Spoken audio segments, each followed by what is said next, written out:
All right, and welcome back to Weekend with Betty. If you're joining us, karibu sana. So tonight we're talking about disciplining your children, or just being sure that they're doing the right thing and not the wrong things, especially this holiday season. It's a long one, and you know how we have to be woke and stay woke as parents. So of course, joining me right now, Mike Washira, radio host, lawyer, feminist, dad.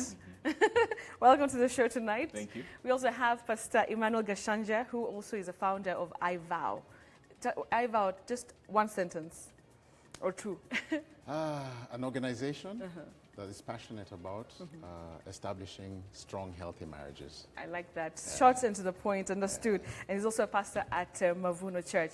So, Mike, let me start with you, because you're always here talking about your son. My son this, my son that. Yes. First of all, you as a parent, what scares you about a holiday season? Nothing. No. Oh, come on. Oh, so you're just going to sit there and say, like, I am just like the best parents. I'm not scared about anything. No, actually, for me, the holiday season, I'm happy when it comes around, because it gives me more time to spend with my son. Because as a working parent, over the week, in the morning, I probably spend maybe 45 minutes with him, driving him to school. So I finish work at about... Which you told us to do every day. Yes, every day. And I deliberately do that because I don't have that much time during the weekdays. And so when I come home at about 7:38, on a weeknight, on a school night, he's probably either asleep. And so I have to make up for this time during the weekends. Right. But now on the holidays, it means even if I come home at 7 or 8, I have got until 10, 11 p.m. with him. So it just increases more time for me to spend with him. More time. And when you're at work, you don't think that there's anything that could, you know, kind of like throw you off balance if you knew that he did this and did that? No, I mean, he's a boy, so, you know, and he's a growing child. So there are things that he's going to do. But, you know, it's just constantly having the conversation with them about what are the boundaries that they cannot cross. The boundaries of evil or sins? No, just the things that they can and can't do. All right. You see, most parents used to parent with an iron fist. Because... just for that reason, because you knew you were not at home. And so you couldn't monitor what they were doing. So you had to instill the fear of God in them so that when they go to try and do something, they remember, hey, my dad might have There's something. There's something. Okay, coming to you, Pastor Gashanja, what is your take on that? As a parent, are there things that worry you when it comes to a holiday season like this? Well, yes, there are. I have 3 sons. What? You can't keep them cooped in the house. So they have to play outside. We live in an apartment complex, many other, you know, apartments, many other children. Kids. And not every parent necessarily subscribes to the same values you do. So you don't know what those kids have. You don't know what they're playing. You don't know if your kids are going to their homes and what they're being exposed to. So yeah, it's you can be fearful. You can be fearful during this season because you don't know what. Are there any issues in particular that, you know, kind of like, you know, would, you know, like raise an eyebrow for you? Well, I was talking to a friend earlier on today, and he was just sharing about, you know, in their hood, there's a certain corner when you pass by, there, you know, there's a little whiff of marijuana, you know, from the teenagers and stuff. Really? So now imagine. A certain corner. Yeah, there's a certain corner. A particular corner. The corner is known. The corner is known. The corner is known. So, you know, you catch that whiff, and you can just imagine, you know, a 6-year-old, 7-year-old who just thinks these guys are totally cool. Totally cool. And I he just wants, decided you know, to indulge. Mike, coming back to you, there's a tweet there I read that the parents who, when it's time for holidays, ayachukueni virago vyenyu vyote, your bags, your clothes, you're going to you know, to the rural area, you know, you're going to your auntie, you're going back to your grandmother. Is that the way to do it? Is that also, can that be considered as also a way to kind of like keep your kids safe? Well, if maybe you don't have time, or you still don't want them around, or that responsibility. So for me, I think your kids are your #1 responsibility. They are your children. You know, if you didn't think you could take care and parent your children, then you probably should not have had children. No, but listen, we're an African society. Africans, we know, we are sent home many times. We sent to your uncles, we sent to your aunties. But you see, what's wrong with that? You're transferring your obligations to somebody else, you know. And granted, there are those who, if you know, you take your kids up country or wherever it is that they are, you can be sure that in that environment they will, you know, continue to, you know, learn the same values and principles and whatever it is that you have at your home. But the truth of the matter is that same way of thinking is the reason why we have boarding schools today. It's because you just simply don't want to parent. You know, your kids are a burden to you, so you ship them off to somebody else. Really? Yes. I disagree. Ivano, do you agree with that? I completely. You know what? I'll be honest with you. for the most part, I think I agree with him. However, I think that there should be a balance. Yes. You know, I think it's important to do like 1 week and the kids spend with their grandparents and just get, you know, that whole family feel. Maybe if they're cousins up country, they can get to, you know, hang out with them. Yeah. But not the entire holiday. Yes, What I disagree with is doing the entire holiday. You know, send them there for 4 days, 5 days, a weekend. Right. Let them catch up with grandpa, grandma, if they're still alive. And so that they can just build that friendship that, you know, and just get some rich history. Yeah. You know, there are things that grandpa and grandma will tell them that you would never tell them. You know, like not too long ago, we went and spent time with my dad. So my dad was... In the rural area? Yeah, up country.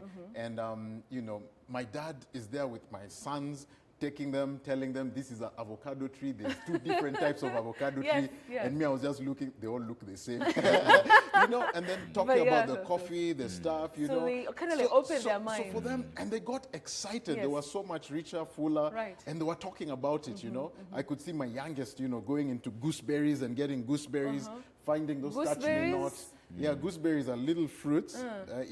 So they grow wildly. Mike, I'm sure you didn't They're know fantastic. Oh, They're very tasty. They're very tasty. All right. So, But look at the conversation we had, you know, like a couple of weeks ago.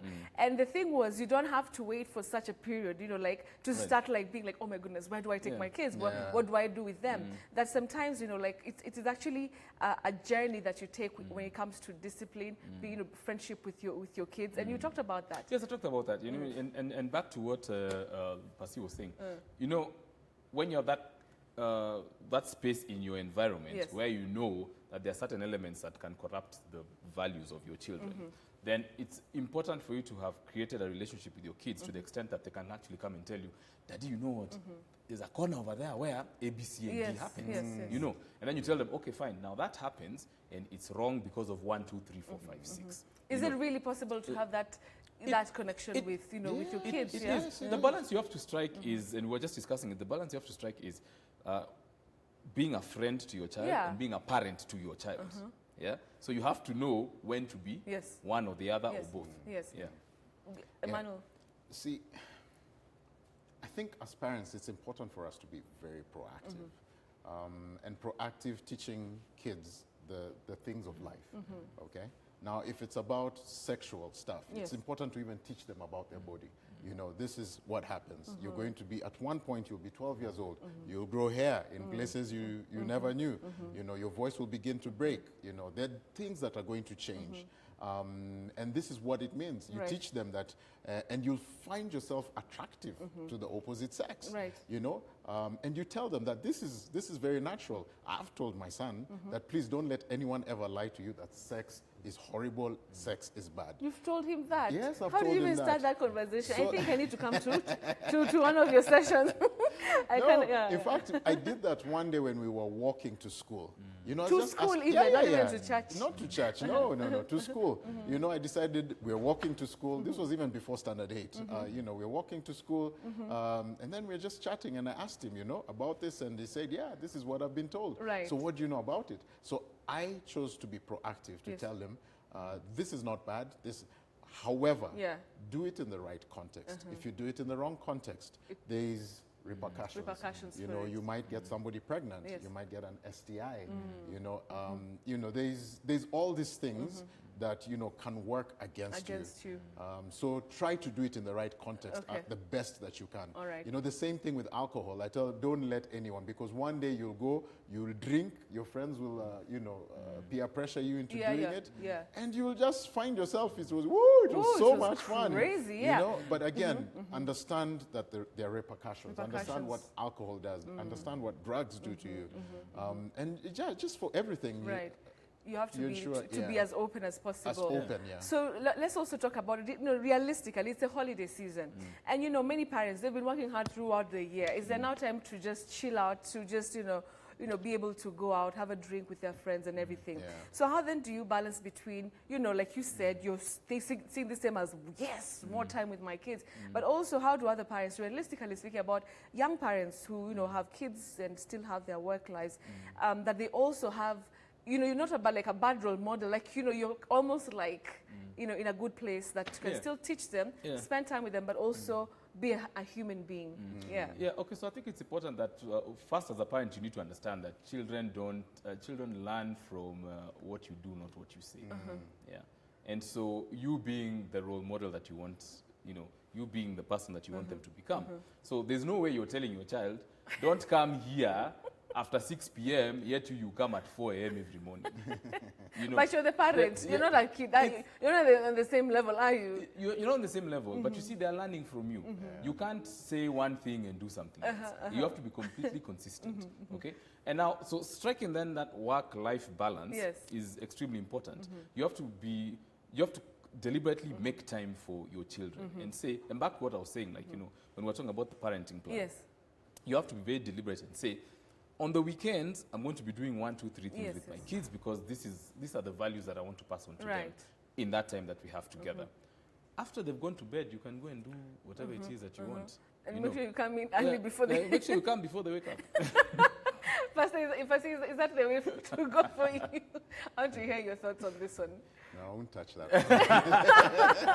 It's just one strategy. But how do you balance that? How do you just become a human being? Because at the end of the day, you also need to put some time off, But then also just being a responsible parent for your child. Yeah. I think time with the kids. I think kids value quality time, and when you give them quality time and you give them, I remember this one time I was sharing with some of my friends. There's a group we have, and I went and told them, hey, you guys, my son just told me, Daddy, why don't you go and do daddy things? What? Yeah. What are daddy things? What are daddy things? What are daddy things? Then I asked him, what are daddy things? And he said, like golf, things like that. Okay, like go away. You're too much in our space. Oh, really? Yeah. Okay. So I honestly feel that if you spend some time with them, even they want space from you. Okay. And at that time when they want space from you, you can have your chance to, be be human, enjoy, breathe. Yes. Yeah. I like that. Yeah. Okay, finally, there are those, you mentioned something to do with this, neighbors. Yeah. Such that in the places where we live, because some of the comments, I'm just attaching some of the questions to the comments I'm seeing, that, how then do you make, it's kind of like separate your children from neighbors who, whose kids maybe have a different set of, values that they follow, like you said. How do you do that in a normal way? Because these are kids at the end of the day. And as a parent, you have some information about 1 or 2 things that happen maybe in the neighborhood about that little corner that your friend was talking about. Then how do you do that? I think it's the conversation that you continuously need to have with your children. Yeah. And for them to begin to understand why it is that certain things are wrong and certain things cannot be done. Right. And what the consequences of doing those things are. Even though it looks cool, even though it looks like something that, everybody's enjoying doing. But is it easy for them to just listen to you? But then the influences, you have the same aged, other kids who are of the same age. It's true. And one of the things that, even in the neighborhood where I stay, we are trying to explore doing is to see how we can begin to have conversations with the kids in the estate about, how do we want to live in this estate where we are living? What are the values that we ascribe to as members of this community? So that we all agree that this is how we want to live. These are certain things that you can do and certain things that you cannot. I think we live in a time that is so sad because I can be living in my house, I don't know who my next door neighbor is. Right, I have no idea who they are. And so you actually, and the truth of the matter is, you actually get to know your neighbors through your children. Because they come and tell you, I was playing with so-and-so, and you ask, who is that? You're like, they live in house, whatever. And then that's how your parents get to know each other. So I think one of the things that you could do, which might be practically possible if you can't speak with the whole neighborhood, is to start like a nyumba kumi sort of thing, where at least 3-4 houses down the line who those children are. You know their parents, 3-4 houses this way, you know who the parents are, and you can begin to have that conversation. So what I'm hearing from you is that you have to be intentional about making your kids the kind of kids that... Making the kids and the environment, as well. Yes. So it's about being intentional about it.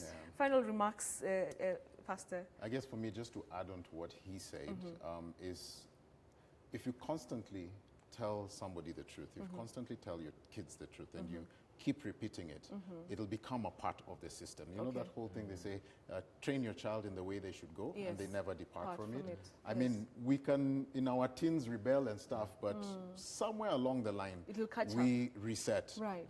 And we begin to hold the values that we used to hear at home. In fact, when we get kids, we implement the same values that our parents, that we had.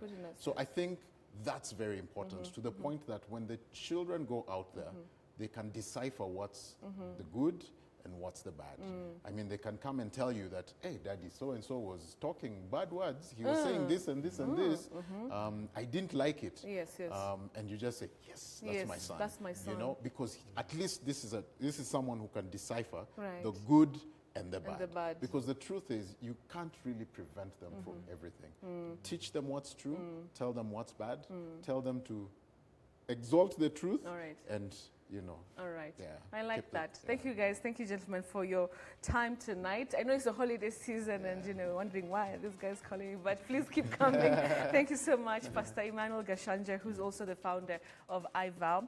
And and he's from Mavuno Church. And also we had Mike Washira, who's a lawyer and a radio host. Thank you very much once again. All right, so we'll take a short commercial break. We're coming back with the sports with Karen Kibet. Don't go away. The show still continues.